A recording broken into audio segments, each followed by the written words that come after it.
যশোরে রীতিমতো নাটকের জন্ম দিয়েছেন এক নারী ও তার দুই স্বামী। এক নারীকে নিয়ে দুই পুরুষের প্রকাশ্যে এই টানাহেঁচড়া দেখতে সেখানে ভিড় জমিয়েছিল উৎসুক জনতা। এই দৃশ্য দেখে অনেকেই মন্তব্য করেন, এ যেন বিখ্যাত গানের সেই লাইন, বিধি তুমি বলে দাও আমি কার, একটি মানুষ দুইটি মনের দাবিদার। মঙ্গলবার দুপুরে যশোর কোতোয়ালি থানা চত্বরে এই ঘটনা চাঞ্চল্য সৃষ্টি করে। এই শীতের বছর কোথায়? শীতের বছর কোথায়? তারাপীঠে। এই যে দেখেন, ও শীতের বছর কবে এটা? এটা আপনার তারাপীঠে গেছি আপনার 2 মাস আগে, 1-1.5 মাস আগে। ওই সময় শীতের বছর। হ্যাঁ, শীতের পড়ছে। এই যে আপনার ছবি দেখেন, আপনারা হয়তো ভাবছেন আমি মিথ্যা বলছি।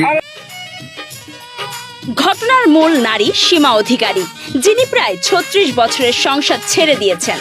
তার সঙ্গে রয়েছে এক ছেলে ও এক মেয়ে। তারা আমার নিজে ঠিক করেছে। এই মুরব্বী কাঁদতেছে। আমি এমনি বেরোইনি। এখন ছেলেমেয়ের সাথে ছেলের অসহায় হয়ে গেছে। বৌমার সাথে আপনাদের সংসার ধরেন 36-40 বছর প্রায়, তাই না? এখন যদি চলে যান, আমি সহ্য করতে করতে না, আমি ভিক্সল খাইছি। বুঝছি, কিন্তু সংসার আমি দেখলাম তো দেখছেন। কাপড়ের কথাটা। তাহলে কতক্ষণ এত অত্যাচারের পরে আপনি বাধ্য হয়েছেন এটা। এই পথ বেছে নিতে। তাহলে আপনার তো বিয়ে হয়েছে ইন্ডিয়া, না? এই যে তার ডকুমেন্ট সবই আছে। আমি 3 মাস ইন্ডিয়ায় ছিলাম। আপনাদের নিয়ম কি? আপনাদের প্রথম স্বামী ছেড়ে দিতে হবে নাকি ছেড়ে দিয়ে আসে। আসলে? না ছাড়লে হয়, ছেড়ে দিলে হয়। আর ওই যত স্বামী কিন্তু আমরা ছেড়েই দেবো। স্বামীর দিনাপনা যেন থাকে, সেটা কি করে?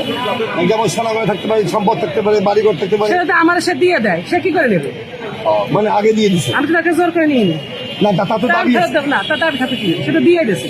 আপনি এই মোবাইলটা আমার দিয়ে দিলেন, কিসের দাবি দেখেন? না, ছেড়ে। সম্প্রতি সীমা ফরিদপুরের পলাশকুণ্ডুর সঙ্গে সম্পর্কে জড়ান, ভারতে গোপনে বিয়ে করেন। আর গতকাল রাতে তারা হঠাৎ যশোরে হাজির হন। বিকাশ অধিকারী, তার প্রথম স্বামী, হোটেলে পৌঁছে চরম উত্তেজনা সৃষ্টি করেন। হাতাহাতি থেকে মারামারি, ঘটনার প্রতিটি মুহূর্তে থানার চত্বর যেন নাটকের মঞ্চে পরিণত হয়। 12 বাজার কালীগঞ্জের মেয়ে। ঠিক যে জিনিস দেয়া হয়, আপনি কথা বলবেন, দেখবেন আমার নাম পলাশকুণ্ড। আমরা দীর্ঘদিনের সম্পর্ক, আমাদের 3 বছরের। আমি তারা বলছি যে তোমার সংসার হয় না, আমি নির্যাস, আমি সংসার করবো না। এগুলো সম্পত্তি আছে, এরা নিয়ে আর কি জন্য আসছে আমি আপনি বলি, এর নামে সম্পত্তি আছে, এগুলো নিয়ে আপনার এটা মারিয়ে ফেলাই দেবেন না কিনা, নাহলে আপনার সাংবাদিক আমি বলে গেলাম, হয়তো 1 বছর পর জানতে পারবেন এই মেয়েটা মারা গেছে। আমার আপনারা খেলাই দেন। হ্যাঁ, আমার পুলিশ 999-এ কল